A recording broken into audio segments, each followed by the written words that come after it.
What's up? Dope.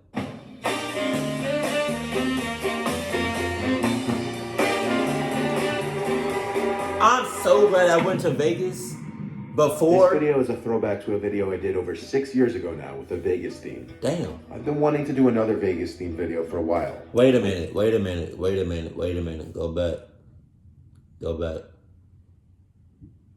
Go back. I'm so glad I went to Vegas before.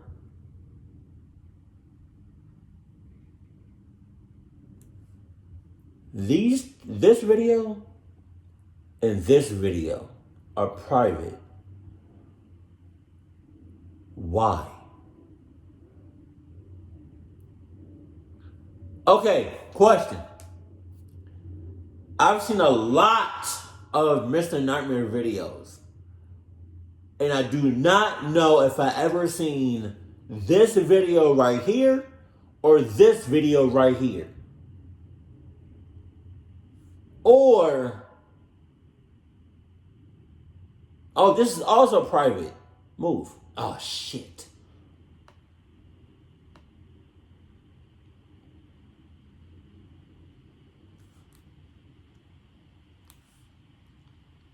Move.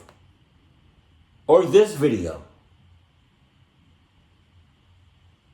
These are 3 private videos I've probably never seen before.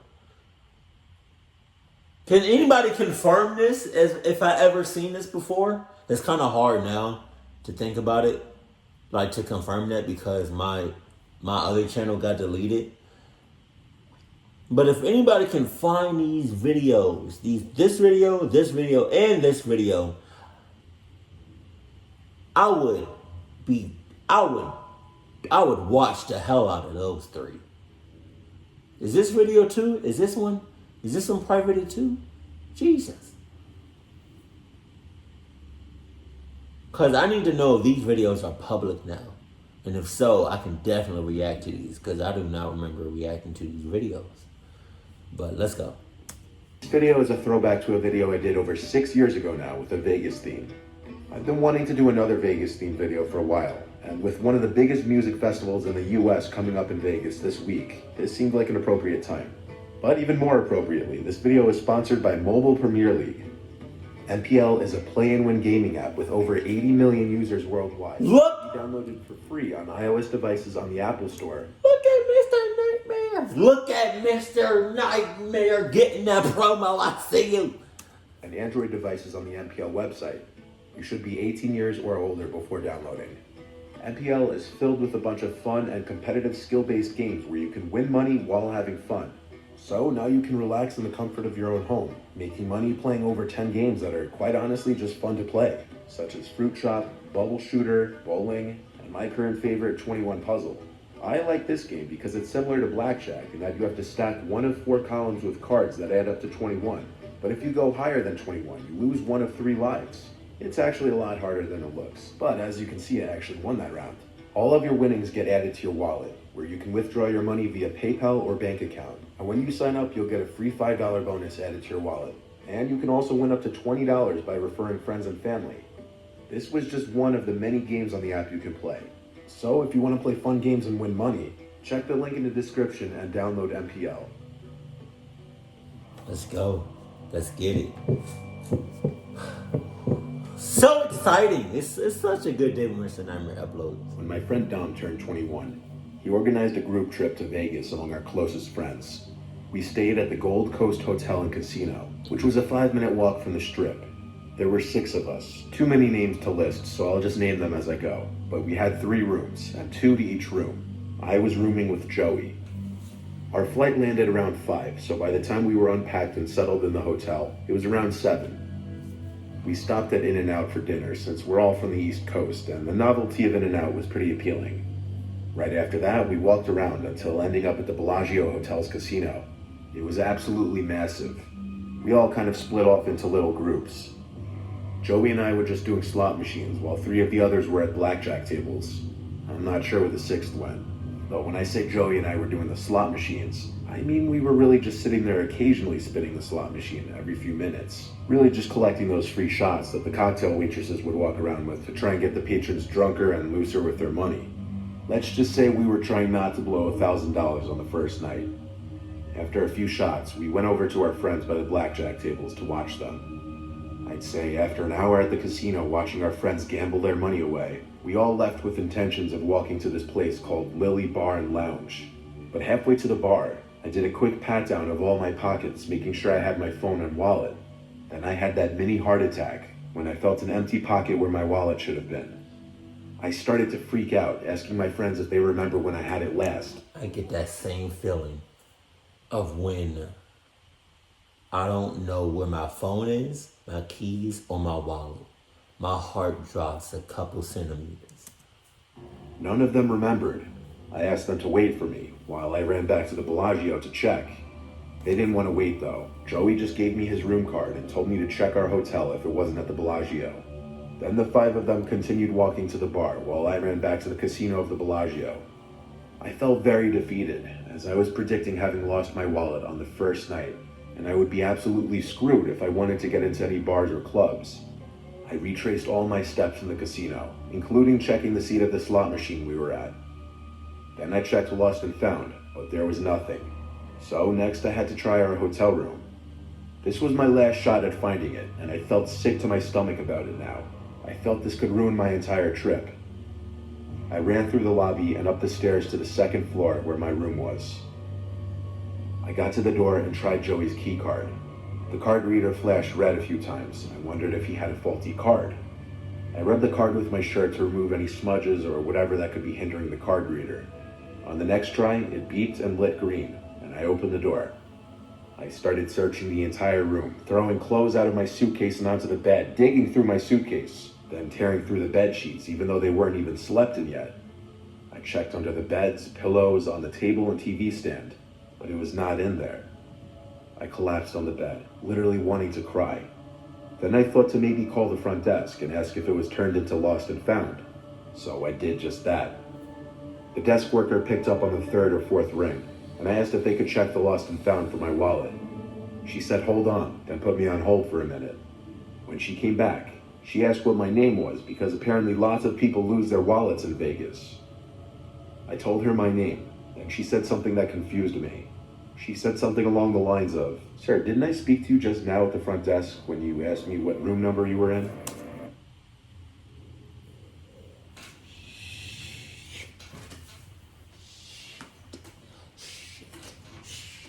Shit.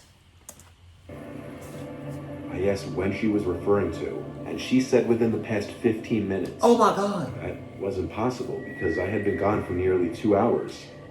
I told the lady I was coming down to the front desk, then I hung up. But it made me wonder, just what if? I checked the one closet in the room, and it was empty. Then I looked at the bathroom. The bathroom door was shut.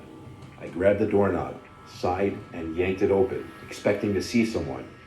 But no, it appeared empty. I turned on the bathroom light just to look at myself in the mirror, but I almost instantly noticed the shadow through the shower curtain. Oh, There was God. undoubtedly a person in there casting that shadow who looked taller than me. I didn't want to get stabbed or shot that night. I left the hotel room and immediately called the number for the hotel. I asked them to send security up right away.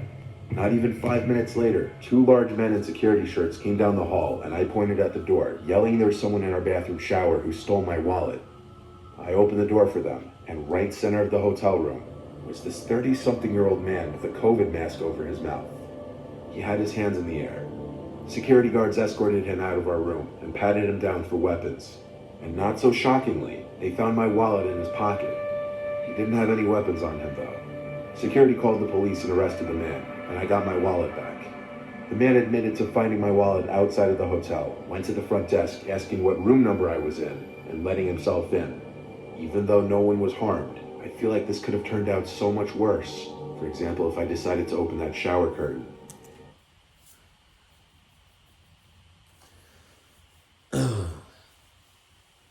I have a confession to make. So, this is not that this is kind of scary to think about. But apparently, you can go to almost any hotel and just roam it, as if you're a guest there when you're really not. That being said, a couple weeks ago, or no, a few weeks ago actually, me and baby girl, we went to this hotel that was inspired by, if you've seen Loki, the TV area was inspired, I think, by that hotel. I took a video of it. It was like a YouTube short thing, right? Or I put it on my Instagram. And it was a dope, beautiful hotel. And my girlfriend, she went there like a while ago, and she took me. And we only went there to see how beautiful it was. And it was. Gorgeous hotel. But we got past, we walked straight through, the people that was a part of the hotel, their staff that was on the outside of the hotel, and then you had people like the staff that were actually inside the hotel behind the desk. And I was like, what if we get caught? She was talking about something she said something like, just act like you're a guest, just act like you got a key or whatever. And so we did. So we walked past all the staff, act like we were guests, went to the elevator, and went to the top floor. But it's just, now that I think about it, and now that I'm watching this video, it's scary how people can just walk up. I mean, granted, we didn't have no key, so we couldn't really, cluck people up. But it's just kind of scary to think about how somebody can just walk into a hotel just like that. Deep into the hotel. I mean, we didn't have no bad intentions or anything. I'm just saying, what if we had something that could possibly cluck a lot of people up? It's just scary to think about. My friends hardly believed my story until security guards backed it up later that night. The rest of the trip went completely normal. The rest of the trip went normal? Hell nah. I would have been thinking about that shit the whole trip. A few years back, I stayed with 3 friends in Bally's Hotel in Vegas, once known as the MGM Grand, until November 21st in 1980, when it burned down. The fire began from a refrigerated pastry display case in one of the restaurants located on the first floor. It was an inside job. I don't know. I don't know nothing about this story. I just said it was an inside job because, sometimes, most likely, sometimes it's an inside job, Apparently, the fire engulfed the resort's casino, and the smoke traveled into the hotel tower, killing 85 people due to smoke inhalation. Oh my God! I read about this in some of the reviews of the place while booking. But I mean, that was 40 years ago. How would it really affect our stay? The rates for rooms were surprisingly more affordable than some comparable hotels for that specific weekend. Something I didn't pay attention to in the reviews, though, were the number of people who reported witnessing and hearing strange paranormal events. Oh, shit. There are even reports of ghostly activity in the casino. The most common complaint I was seeing from guests was the presence of a smell of smoke and burning, especially on the upper floors, even though there was no one smoking. But I wasn't aware of any of this on our first night there. On our second night there, we went to a couple casinos, then got dinner and went back to the room to regroup before heading back out. Not without stopping at a liquor store for some booze beforehand, so we could all loosen up a little more before going out. After we pre-gamed for a good half hour to an hour, we all called an Uber to Omnia nightclub not too far away. By the time we got there, the liquor was definitely kicking in. This is where my memory starts getting a little fuzzy. I remember we were waiting online for at least half an hour, and I remember my one friend Alec talking to this group of girls in front of us. Next thing that I really remember was standing at the bar inside the club with my friends trying to order drinks, and I vaguely remember bits and pieces of being on the dance floor. But when I say I blacked out besides that, I'm not exaggerating. The night became a little clearer when I left the club, but according to my friends, I left alone. I somehow made my way back to the hotel and back to the room on the 17th floor. From here on out, I remember just about everything. I was sitting on the edge of the bed with my head in my hands for quite a while, feeling like my head was spinning, when I heard what sounded to be a kid coughing on the other side of the door. Oh my God. I pulled myself together and went to check through the peephole, making sure no one was choking or anything, I guess. There was no one visible, so I opened the door. The corridor was empty. At this point, standing up made me feel even sicker, so I went to the bathroom to throw up. After that, I felt better and laid down in the bed to go to sleep. It was 3-something in the morning. None of my friends were back yet. I heard the coughing once again. Oh my It sounded God. like a young boy's coughing. I didn't feel like getting up to check again, though.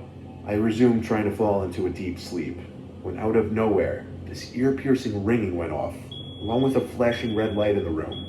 It was I'm so tired of hearing fire alarms now. smoke alarm, and in the corner of the room, every time that flashing light blinked, I could see a person standing in the corner of the room. Oh my God. It looked like a young boy facing the door. I looked closer to see if I was seeing things, and on the 4th blink, I started to scream and crawl backwards out of the bed and onto the floor. I don't know what exactly I thought was happening, that I was going to be killed or that I was seeing a ghost. But after a while, as if I were experiencing sleep paralysis or a hallucination, the apparition of the boy in the corner disappeared. I gave myself time to breathe and calm down, and convinced myself I was just seeing things. My ass. And just like the boy disappearing, the smoke alarm turned off a minute later. My heart was racing for the next 10 minutes as I sat up in the bed on my phone trying to contact my friends. They got back around 4, and I decided not to tell them for the sake of sounding like a drunk fool. I did more research the next day about the hotel and supernatural sightings, and I was even more disturbed when I read that other people had witnessed and heard a boy coughing on the 17th and 18th floors. Needless to say, I didn't want to stay there anymore. Thank God it was only a 3-night trip. That's 3 nights too long. Fuck you talking about. Morgan. I know Morgan. I know 2 Morgans. They both cool as hell. No, I know 3 Morgans. Ah. In 2018, my friends and I rented an Airbnb in North Vegas to attend the Electric Daisy Festival, which is an EDM music festival. It was my first experience of this kind. I'm not even a fan of EDM, nor do I do any kind of hard drugs. But I went with my 3 friends who are into this stuff, who I'll call Jess, Marissa, and Nicole. Wait a minute. So why would you even associate yourself with somebody that you have no interest, you don't...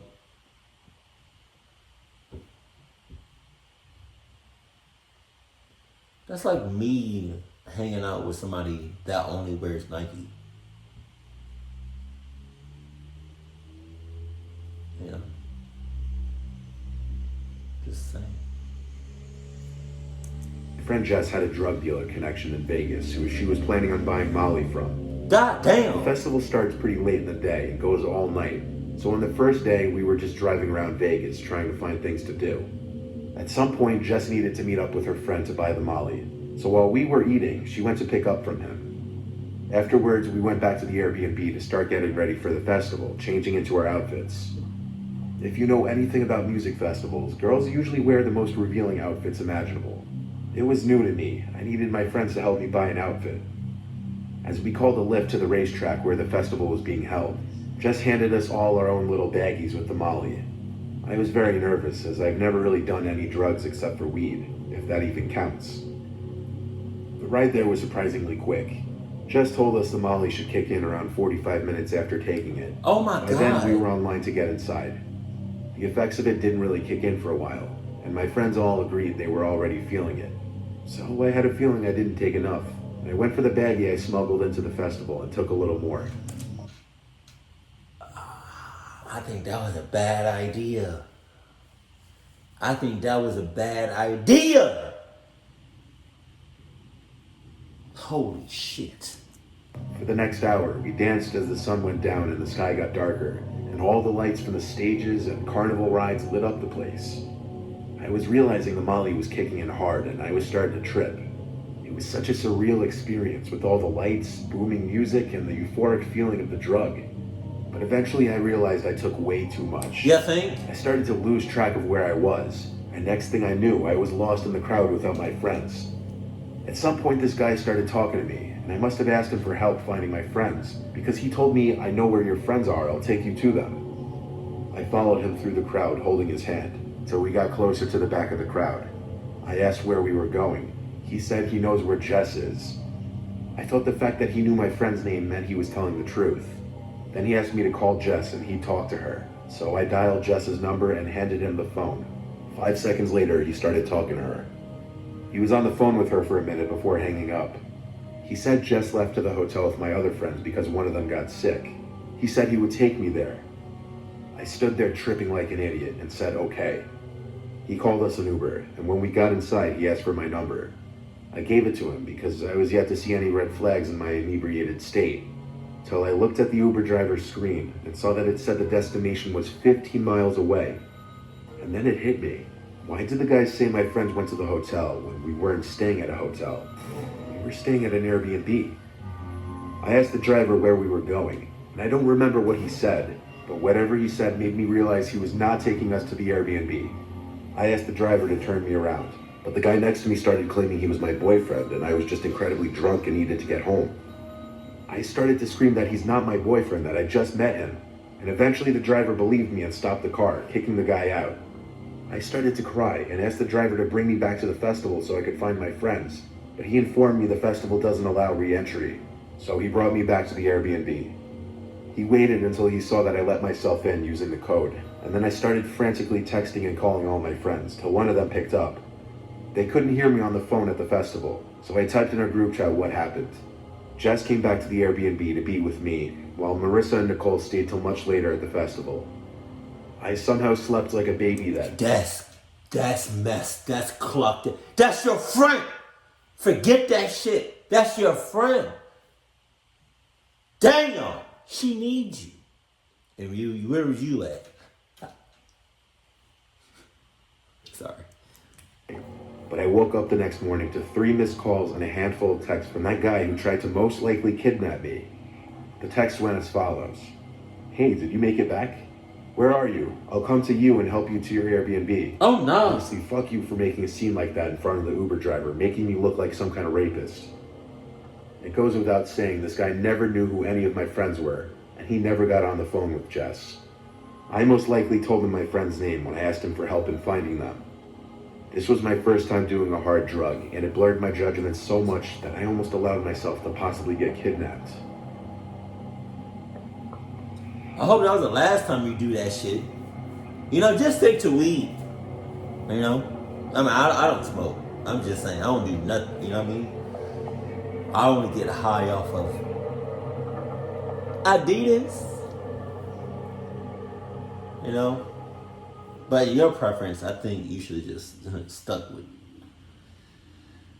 weed. Because all the other shits,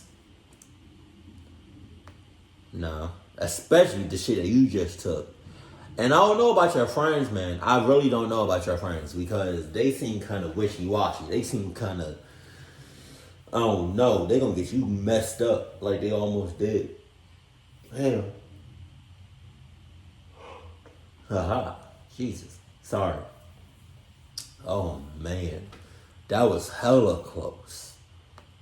Jesus. Hold on.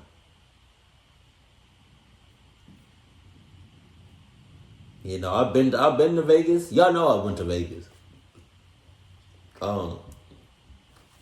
And I'm just thankful that I was with somebody that I love, with my girlfriend. It was just her and I. We went to Vegas and you know, we had a good time, you know. But like I saw some things in Vegas and I'm just like, may God be with them because I'm not. Jesus.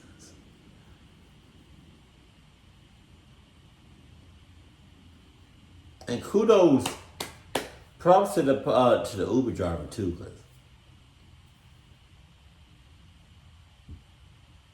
Adidas was insane. But yeah, that last story was just clocked, man. Damn.